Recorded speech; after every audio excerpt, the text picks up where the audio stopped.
Hello friends, how are you? Welcome to our YouTube channel Dhyan Commerce, the key of success. Please like, subscribe, share and press bell icon for notifications. Thank you. Hello students, आज हम हमारे TY BCom statistics के overall syllabus के बारे में information देखने वाले हैं। सबसे पहले तो हमें हमारे जो सिलेबस के अंदर 4 यूनिट्स है उसके बारे में थोड़ी सी इंफॉर्मेशन लेनी है, जिसके अंदर यूनिट नंबर 1 जो कि है इंटीग्रेशन एंड इट्स एप्लीकेशन। आप सेमेस्टर 4 के अंदर पढ़ ही चुके हैं डिफरेंशिएशन, तो उससे रिलेटेड ही है। अभी हम थोड़ा सा इसका डिटेल्ड डिस्कशन करेंगे। पहले हम यूनिट के टाइटल ऑब्जर्व कर लेते हैं। यूनिट नंबर 2 की अगर बात करें तो ये बहुत ही प्यारा यूनिट है, बहुत इजी यूनिट है as usual, Poisson distribution and hypergeometric distribution. ये डिस्ट्रीब्यूशन हम आगे भी पढ़ चुके हैं सेमेस्टर 3 के अंदर, जिसमें टाइटल होता था डिस्क्रीट प्रोबेबिलिटी डिस्ट्रीब्यूशंस। तो उसी में से 2 और डिस्ट्रीब्यूशन हमें टीवाई के अंदर पढ़ने हैं। अब अगर हम बात करें यूनिट नंबर 3 की, तो यूनिट नंबर 3 के अंदर प्रोसेस कंट्रोल टेक्निक है, जिसका दूसरा नाम है स्टैटिस्टिकल क्वालिटी कंट्रोल, जिसे शॉर्ट में कहा जाता है SQC। ये जो unit number 3 and unit number 4 आने वाले हैं वो बहुत ही इंपॉर्टेंट है, क्योंकि ये हमारी ओवरऑल प्रोडक्शन प्रोसेस से रिलेटेड है, तो वो यूजफुल भी ज़्यादा रहते हैं। यूनिट नंबर अगर 4 की बात करें तो उसका जो टाइटल है वो है प्रोडक्ट कंट्रोल टेक्निक, जिसे कहा जाता है एक्सेप्टेंस सैम्पलिंग। तो ये जो है ओवरऑल हमारे 4 यूनिट रहेंगे टीवाई बीकॉम स्टैटिस्टिक्स के अंदर, जिसके अंदर हम वन बाय वन अब बाकी के यूनिट्स जो है उनको थोड़ा सा ओवरव्यू में देखेंगे, क्योंकि जब पढ़ने वाले ही हैं पूरा सिलेबस, तो सबसे पहले हमें पता होना चाहिए कि कौन से यूनिट के अंदर कौन से चैप्टर्स के अंदर क्या क्या है। थोड़ा सा ओवरव्यू लेंगे ताकि जब पूरा चैप्टर स्टार्ट होगा तब तो वो चैप्टर हम समझने वाले हैं। तो अब हम देखते हैं यूनिट नंबर 1 के बारे में। यूनिट 1 की बात अगर हम करें यहाँ पे, तो यूनिट नंबर 1 जो है जिसका टाइटल है इंटीग्रेशन एंड इट्स एप्लीकेशन। अब वैसे हम लास्ट सेमिस्टर्स के अंदर, आई मीन सेमिस्टर 4 के अंदर डिफरेंशिएशन चैप्टर पढ़ चुके हैं, डिफरेंशिएशन, जिसमें ये नोटेशन है dy बाई dx, वो आपको पता ही होगा, जिसे हम कहते थे derivative of the function y with respect to x, जिसमें हमने डी बाई dx को ऑपरेटर ऑफ डिफरेंशिएशन प्रोसीजर कहा था, और ये जो आउटपुट है डिफरेंशिएशन प्रोसेस का उसे हमने कहा था डेरिवेटिव। वो तो आपको याद होगा ही। उसके बाद उसी से कनेक्टेड दूसरा भी चैप्टर था, जो कि हमारा सेकेंड यूनिट ही हुआ करता था सेमिस्टर 4 के अंदर, जिसे कहा जाता था एप्लीकेशंस ऑफ डेरिवेटिव, जिसके अंदर हम एक और ऑर्डर आगे गए थे, जिसमें आया था सेकंड ऑर्डर डेरिवेटिव, जिसे हम कह सकते हैं d square y by d x square. तो ये पुराना हिस्सा है। डिफरेंशिएशन का मीनिंग हम पहले भी समझा चुके हैं सेमिस्टर 4 के अंदर। हमने कहा था to differentiate means to divide the function into smaller parts, यानी फंक्शन को छोटे हिस्सों में डिवाइड करना हो तो ये operator d by d x लगता है। जो भी आपका फंक्शन हो वो फंक्शन छोटा हो जाता है। जबकि अगर हम बात करें यहाँ पे इंटीग्रेशन के अंदर, तो integration and differentiation they are opposite process, exactly उल्टा है। डेरिवेटिव जो है वो फंक्शन को छोटा बनाएगा, जबकि इंटीग्रेशन की अगर हम बात करें तो ये हमेशा जो भी हमारा टॉपिक है, हमारा फंक्शन है, उसे जो है वो बढ़ाएगा। यानी अगर हम बात करें कि एक्स स्क्वायर का डेरिवेटिव अगर कहे D by d x of x square, तो वो होता था 2x, यानी वहाँ पे पावर 2 में से 1 होती थी। तो यहाँ पे उल्टा होगा, अगर आपको कोई भी पावर दी जाए तो उसमें पावर बढ़ेगी। कैसे? तो उसके लिए अब हमें जब पढ़ना पड़ेगा इंटीग्रेशन का पार्ट, तब आपको ख्याल आएगा। ठीक है, यानी फिलहाल ये थोड़ा सा ओवरव्यू था, शॉर्ट में आप याद रख सकते हो differentiation and integration are opposite process. बाकी जब यूनिट हम स्टार्ट करेंगे तब डिटेल में पूरा ये समझने वाले हैं। तो अब हम आगे बढ़ने वाले हैं यूनिट नंबर 2 की तरफ। तो अब हम देखने वाले हैं हमारा यूनिट नंबर 2, जो कि है Poisson distribution and hypergeometric distribution. As we know that Poisson and hypergeometric दोनों ही प्रोबेबिलिटी डिस्ट्रीब्यूशंस है, और वो प्रोबेबिलिटी डिस्ट्रीब्यूशंस में भी 2 टाइप के वेरिएबल्स होते हैं। एक होता है डिस्क्रीट रैंडम वेरिएबल, दूसरा होता है कंटिन्यूअस रैंडम वेरिएबल। हमारे ये जो डिस्ट्रीब्यूशंस है दोनों के दोनों, और वो दोनों के दोनों डिस्ट्रीब्यूशन रहते हैं डिस्क्रीट प्रोबेबिलिटी डिस्ट्रीब्यूशन में। ओके, अब वेरिएबल की जैसे हमने बात की कि टाइप्स ऑफ वेरिएबल में दो टाइप्स होते हैं, पहला होता है डिस्क्रीट वेरिएबल और दूसरा होता है कंटिन्यूअस वेरिएबल। ज़्यादा डिटेल में तो इसका डिस्कशन करने की ज़रूरत नहीं है, मगर फिर भी थोड़ा सा ओवरव्यू में अगर हम जा रहे हैं तो हमें पता होना चाहिए कि क्या होता है डिस्क्रीट और क्या होता है कंटिन्यूअस। एग्जाम्पल वाइज अगर ऑब्जर्व करें तो हमें कॉइन का एग्जाम्पल पता होता है कि अगर 5 कॉइन टॉस किए जाए तो नंबर ऑफ हेड्स कितने हो सकते हैं, तो इधर 5 पांचों के पांचों कॉइन, देन 4 या 3 या 2 या 1 या एक के भी ऊपर हेड्स ना आए तो 0 हेड्स। दैट मीन्स 0 1 2 3 4 5 वैल्यूज है, यानी फाइनाइट वैल्यू ले सकते हैं, इंटीग्रल वैल्यू समझ सकते हैं डिस्क्रीट रैंडम वेरिएबल के अंदर। और अगर कंटिन्यूअस वेरिएबल की बात करें तो कंटिन्यूअस वेरिएबल के अंदर वैल्यू जो होती है वेरिएबल की वो इधर कोई भी इंटीग्रल नॉन इंटीग्रल हो सकती है, ज्यादातर अगर हम कहें तो इंटरवल के बीच में रहती है। हाइट वेट कहे तो जरूरी नहीं है कि वो इंटीजर ही हो, वो नॉन इंटीग्रल भी होता है। तो ये ऐसा ही कुछ पार्ट हमें देखना है यहाँ पे। और दो डिस्ट्रीब्यूशन हम सेमिस्टर 3 में भी पढ़ चुके हैं जिसके अंदर negative binomial and geometric distribution था, वो भी डिस्क्रीट प्रोबेबिलिटी डिस्ट्रीब्यूशन ही थे। तो ये कुछ थोड़ा सा ओवरव्यू हो सकता है इस यूनिट का। और सबसे पहला यूनिट जो हम स्टार्ट करने वाले हैं सिलेबस में वो यही यूनिट होगा। अब यूनिट नंबर 3 यानी जो सबसे ज्यादा यूज होता है उसकी बात करने वाले हैं। यूनिट नंबर 3 के अंदर है प्रोसेस कंट्रोल टेक्निक। अब नाम के ऊपर से ही आपको पता चल जाना चाहिए कि प्रोसेस यानी नेचुरली, बट नेचुरल है, ऑब्वियस है कि हम जो बात करने वाले हैं वो फैक्ट्री से रिलेटेड, प्रोडक्शन से related, in short production process की बात है। तो उसका कंट्रोल, प्रोडक्शन प्रोसेस जो है वो कंट्रोल में चल रही है या आउट ऑफ कंट्रोल है, क्या सही चीजें बन रही है या नहीं बन रही है, लॉट जो बन गया है या नहीं बना है उसमें कहीं डिफेक्ट्स है तो क्या करना चाहिए, तो वो पूरे पार्ट से रिलेटेड हमें यहाँ पे थोड़ा सा ग्राफिकल बेस्ड ये चैप्टर के अंदर पढ़ना है। तो प्रोसेस कंट्रोल टेक्निक जो है उसका दूसरा नाम उसे कहा जाता है स्टैटिस्टिकल क्वालिटी कंट्रोल, जिसे एसक्यूसी कहा जाता है। क्वालिटी कंट्रोल के वैसे दो पार्ट्स है, एक जो है उसे कहा जाता है प्रोसेस कंट्रोल, दूसरा जो कि ये होता है उसे कहा जाता है प्रोडक्ट कंट्रोल। प्रोसेस कंट्रोल जो है वो जब प्रोडक्शन प्रोसेस चल रही होती है उस वक्त हमारे जो भी लॉट है, हमारा जो भी सैंपल्स है, वो सैंपल्स एक्सेप्ट करने लायक है, रिजेक्ट करने लायक है, तो वो पूरी प्रोसीजर यहाँ पे हमें समझनी होगी बाय यूजिंग द ग्राफ्स। जो तो उसके अंदर अगर हम कहें तो प्रोडक्शन प्रोसेस की मेन बात होती है और it is based on control charts. हमारे पास यहाँ पे कंट्रोल चार्ट्स रहेंगे, डिटेल में देखने वाले हैं, मगर फिर भी शॉर्ट में अगर कहे तो उसमें आता है, पहला होता है चार्ट्स फॉर वेरिएबल्स और दूसरा होता है चार्ट्स फॉर एट्रीब्यूट्स। और हमें पता ही है व्हाट इज वेरिएबल। वेरिएबल यानी जिसे आप न्यूमेरिकली मेजर कर सकते हो, ठीक है, लेंथ आप मेजर कर सकते हो, हाइट वेट है वो मेजर कर सकते हैं, तो वो सो जब है उस टाइप के जो भी न्यूमेरिकल क्वांटिटीज है उसे कहा जाता है वेरिएबल्स। उनके अलावा कुछ ऐसी भी चीजें होती है जिसे आप मेजर न्यूमेरिकली नहीं कर सकते, यानी उन्हें कहा जाता है एट्रीब्यूट्स या क्वालिटीज। यानी हमारे प्रोडक्शन के लिए लिहाज से कहे तो कोई भी डिफेक्ट्स, ठीक है, डिफेक्टिव चीजें होना, तो आप डिफेक्टिव चीजों को काउंट कर सकते हो, ठीक है, तो उससे रिलेटेड कुछ चार्ट्स आएंगे। ज्यादा डिटेल में हम इस यूनिट को जब पढ़ेंगे तब समझने वाले हैं। तो ये हुआ हमारा यूनिट नंबर 3। इन शॉर्ट आप समझ सकते हो प्रोसेस यानी प्रोडक्शन प्रोसेस से रिलेटेड ये पूरा यूनिट रहेगा। और इस चैप्टर के अंदर हमें ग्राफ पेपर का इस्तेमाल करके ग्राफ के बेस के ऊपर से हमें डिसाइड करना होगा कि प्रोसेस कंट्रोल में है या नहीं है। अब हम जा रहे हैं हमारे चौथे यूनिट के ओवरव्यू में। अब चौथा यूनिट जो है उसके अंदर अगर हम बात करें तो process unit, process control technique के बाद वाला यूनिट है ये। प्रोसेस कंट्रोल टेक्निक में जैसे मैंने ओवरव्यू में अभी कहा था कि चीजें जब बन रही होती है तब प्रोसेस कंट्रोल टेक्निक के बारे में सोचा जाता है, और जब प्रोडक्शन प्रोसेस कंप्लीट हो जाए तब वो प्रोडक्ट को आप मार्केट में भेजते हो, कैसे भेजोगे, यानी लॉट डिफेक्टिव है तो कितना % लॉट डिफेक्टिव हो तो उसका आप एक्सचेंज करोगे, डिफेक्टिव की जगह नॉन डिफेक्टिव चीजें रखोगे, फिर लॉट को मार्केट में भेजोगे, या लॉट में कुछ % यूनिट से ज्यादा डिफेक्टिव चीजें हो तो लॉट को रिजेक्ट करना चाहिए। यानी ओवरऑल प्रोडक्शन प्रोसेस के अंदर लॉट एक्सेप्ट या रिजेक्ट करने की पूरी प्रोसीजर है वो आती है हमारे प्रोडक्ट कंट्रोल टेक्निक के अंदर। और इसका दूसरा नाम भी आपको क्लियरली मेंशन करेगा कि क्या कहना चाहता है ये, acceptance sampling. You know that sampling का मीनिंग तो आपको पता ही होगा।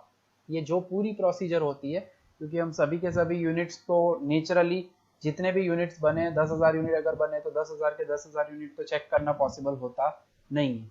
इसलिए हम क्या करते हैं, उसमें से एक सैंपल लिया जाता है। सैंपल लेते हैं 1000 यूनिट का या 500 यूनिट का, और उस सैंपल के हिसाब से आप पूरी जो प्रोसीजर डिसाइड करते हो कि हाँ अगर 5000 यूनिट लिए हैं तो उसमें से अगर 5, 10 या 15 यूनिट तक मैक्सिमम डिफेक्टिव हो तो it is okay, we will replace them and we will send the lot into the market. मगर अगर चीजें कुछ ज्यादा डिफेक्टिव निकले तो क्या ऐसा लॉट भेजना चाहिए मार्केट में? नहीं। तो तब होता है रिजेक्शन। यानी डिटेल में हम बात करेंगे चैप्टर के वक्त कि एक्सेप्टेंस या रिजेक्शन कैसे किया जाता है, that depends on mainly on sampling. तो इसी वजह से इसका दूसरा नाम भी है एक्सेप्टेंस सैम्पलिंग। यहाँ पे हम प्रोबेबिलिटी ऑफ एक्सेप्टेंस का इस्तेमाल करेंगे। पूरा जो क्राइटेरिया है वो बेस्ड रहता है प्रोबेबिलिटी के ऊपर, और उस प्रोबेबिलिटी की कैलकुलेशन के ऊपर से हम यहाँ पे एक्सेप्टेंस और रिजेक्शन करेंगे। क्योंकि वैसे हम यहाँ पे सैम्पलिंग कर रहे हैं, ओवरऑल टोटल इंस्पेक्शन तो हो नहीं पाता, इस वजह से प्रोबेबिलिटी का इस्तेमाल करके हम यूनिट नंबर 4 के अंदर एक्सेप्टेंस या रिजेक्शन के बारे में सीखेंगे। तो ये हमारे ओवरऑल 4 यूनिट है टीवाई बीकॉम सेमेस्टर 5 के अंदर स्टैटिस्टिक्स के लिए। ठीक है, तो वन बाय वन हमें सभी यूनिट्स को अच्छे से पढ़ना है। तो अब हम स्टार्ट करेंगे हमारे सेमेस्टर 5 में सबसे पहला यूनिट, जो कि है यूनिट नंबर 2, जो कि है Poisson distribution and hypergeometric distribution.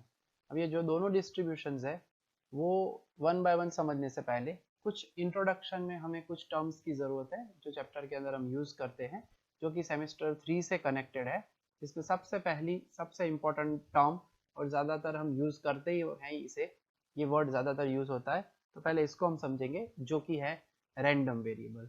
We know that random variable हमारे सेमेस्टर 3 के अंदर हम देख चुके थे, तो पहले उसका मीनिंग समझ लेते हैं।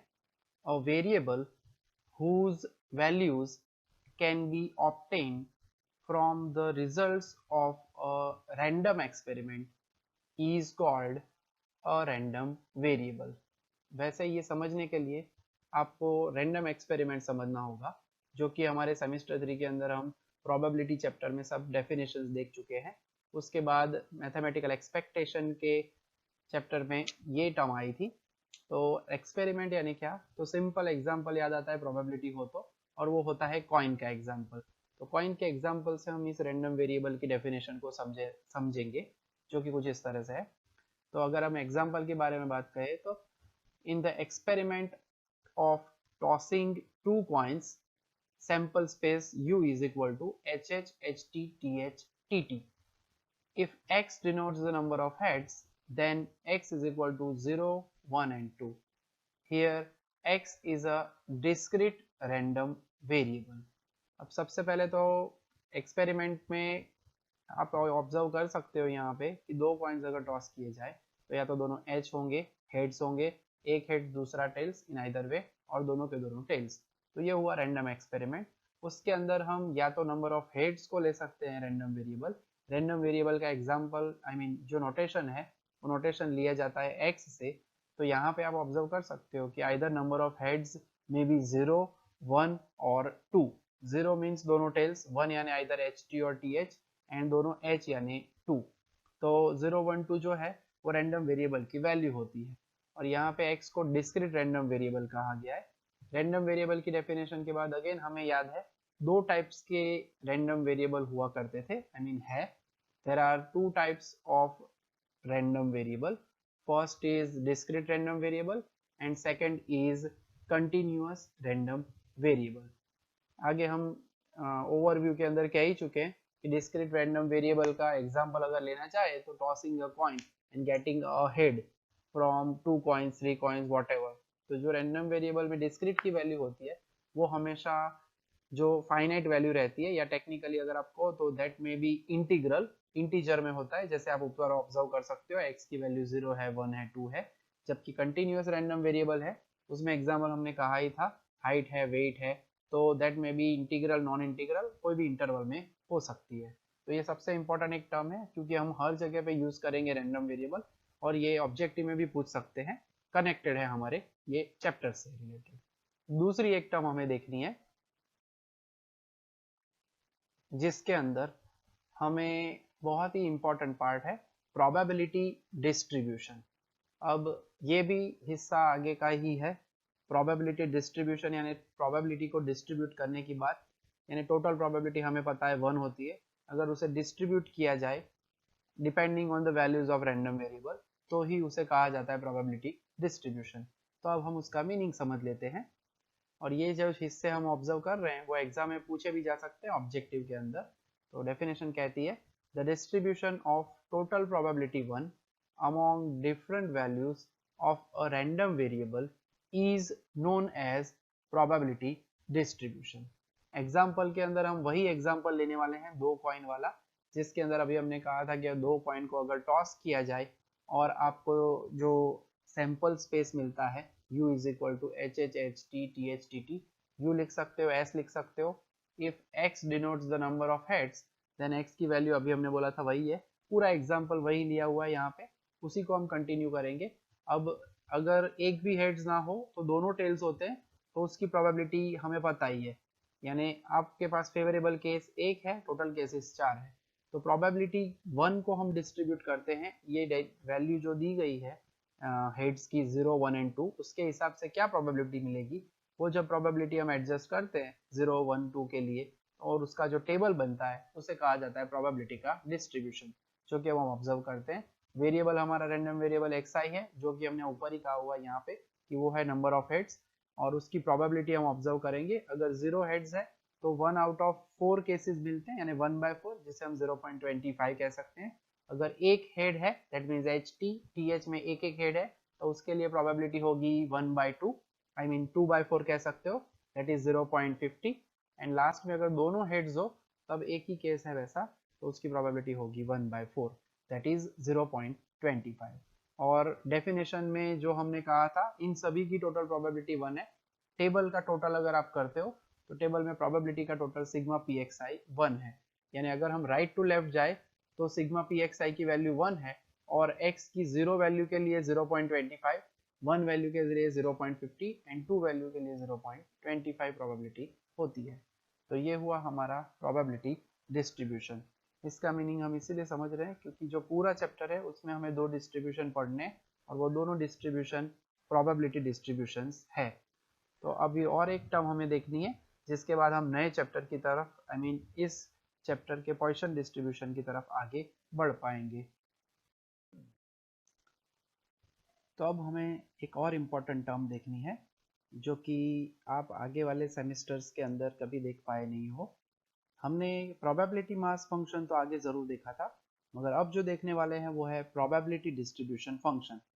Almost similar to probability mass function की डेफिनेशन ही है जो कि सेमेस्टर 3 में आती थी। तो अब हम देखते हैं इसका मीनिंग।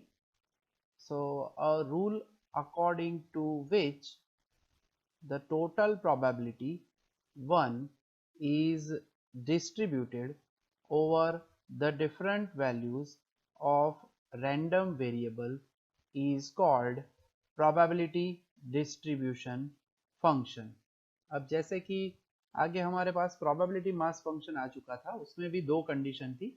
बेसिक कंडीशन जो कि probability में भी होती है, वही 2 कंडीशंस कोई भी फंक्शन को प्रोबेबिलिटी डिस्ट्रीब्यूशन फंक्शन या प्रोबेबिलिटी मास फंक्शन बना सकती है। डिफरेंस क्या होगा वो भी हम ऑब्जर्व करेंगे इन दोनों नाम का, probability distribution and probability mass function का। पहले इसके लिए जो 2 कंडीशंस है वो 2 कंडीशंस को हम समझ लेते हैं। इट सेटिस्फाइज फॉलोइंग 2 कंडीशंस, जिसमें पहली थी for all the values of x I probability pxi should be non-negative, that is pxi greater than equal to 0. Second condition है the sum of probabilities for all values of xi should be equal to 1, that is sigma pxi is equal to 1। यानी ये basic की condition है हमारी probability के लिए कि each probability should be non-negative and sum of the probability should be 1। ये 2 condition को जो फंक्शन सेटिस्फाई करता है उसे कहा जाता है प्रोबेबिलिटी डिस्ट्रीब्यूशन फंक्शन। और इसी कंडीशंस में यही पार्ट के अंदर अगर वेरिएबल को अगर आप ऑब्जर्व करो तो इस डेफिनेशन में हम रैंडम वेरिएबल लिख चुके हैं ऊपर, मगर रैंडम वेरिएबल में 2 टाइप्स हैं, मगर यहाँ पे हमने कोई भी टाइप मेंशन नहीं किया है, यानी ये जनरल फंक्शन का डेफिनेशन रहता है। Probability distribution function. इसमें फंक्शन रेंडम वेरिएबल कंटिन्यूअस हो तो यूज करते हैं प्रोबेबिलिटी डिस्ट्रीब्यूशन फंक्शन, मगर अगर हमारा वेरिएबल डिस्क्रिट हो तब यही प्रोबेबिलिटी डिस्ट्रीब्यूशन फंक्शन बन जाता है प्रोबेबिलिटी मास फंक्शन। यानी कि अगर आप यहाँ पे मीनिंग समझो तो ऊपर वाले फंक्शन से कनेक्शन में हम यहाँ पे ये मीनिंग लिखने वाले हैं। यानी अगर आपको पूछा जाए कि how can we obtain probability mass function या what is the difference between probability distribution function and probability mass function, तो आप इजीली लिख सकते हो कि when the basic random variable is discrete then it is known as probability mass function। अब उसे हम कह सकते हैं probability mass function। यानी सिंपली अगर रैंडम वेरिएबल डिस्क्रिट हो तो फंक्शन का नाम बन जाता है probability mass function, और अगर कंटिन्यूअस है तो यूज किया जाता है probability distribution function। तो ये हुआ हमारा बेसिक इंट्रोडक्शन वाला हिस्सा पॉइसन और हाइपर ज्योमेट्रिक के पहले। अब इसके बाद नेक्स्ट लेक्चर के अंदर हम पॉइसन डिस्ट्रीब्यूशन से रिलेटेड पूरा स्टडी करेंगे। Thank you.